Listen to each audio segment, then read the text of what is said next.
நீங்க எந்த பாத்திரமாக வேணாலும் இருங்க, வெள்ளியாக இருங்க, பொன்னாக இருங்க, ஆனால் கடவுள் நம் ஒவ்வொருவரையுமே பயன்படுத்துவார். அதாவது இப்ப நமக்கு இந்த நாட்கள் கூட ஒரு அழகான பாடம், உடைந்த பாத்திரம் நான் எதற்கும் உதவாதவன்.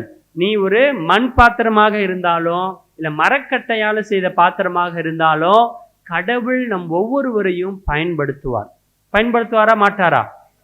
வெள்ளி பாத்திரமா இருந்தால் மட்டும்தான் கடவுள் பயன்படுத்துவாரா? இல்லை. இப்ப விவிலியத்தில் நம்ம பார்க்குறோம், அதாவது இயேசு தன்னுடைய சீடர்களை தேர்ந்தெடுக்கிறார்.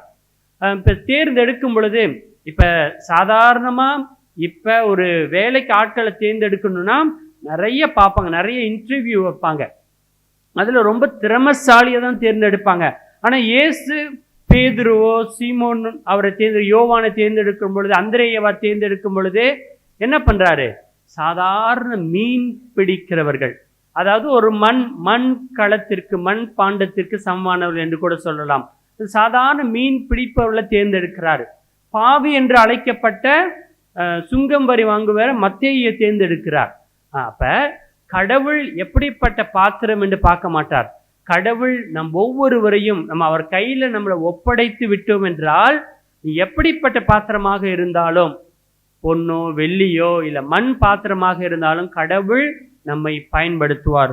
அதான் நம்ம திருமுழுக்கு பெரும்பொழுது போல குருவானவர் சொல்லுவார், அவர் வெள்ளை கலர் ஒயிட் ட்ரெஸ் கொடுத்து கிறிஸ்துவை அணிந்திருக்கிறாய் அப்படின்ட்டு. அப்ப இயேசு நம்ம அணிந்திருக்கும் பொழுது நம்ம மதிப்பு கிடைக்கும். இயேசு நம்ம அணியாம இருந்தோம்னா நமக்கு இருக்கிற அந்த மதிப்பு இழந்து விடும். எப்ப இயேசு அந்த கழுதையில உட்கார்ந்து இருந்தாரோ அது வரைக்கும் அந்த கழுதைக்கு மதிப்பு கிடைச்சிச்சு. எப்ப இயேசு இறங்கி போனாரோ அதுல இருந்து அந்த கழுதைக்கு இருந்த அந்த மதிப்பு போயிடுச்சு. அப்ப நம்ம தகுதியுள்ளவர்களாக இருக்கணும்னா இயேசுவை சுமந்து செல்ல வேண்டும், இயேசுவை அணிந்து கொள்ள வேண்டும். இயேசு கொடுக்கிற அணிகலன்களை நாம் அணிந்து கொண்டால் என்றால் கண்டிப்பாக தகுதியுள்ளவர்களாக நாம் இருக்க முடியும்.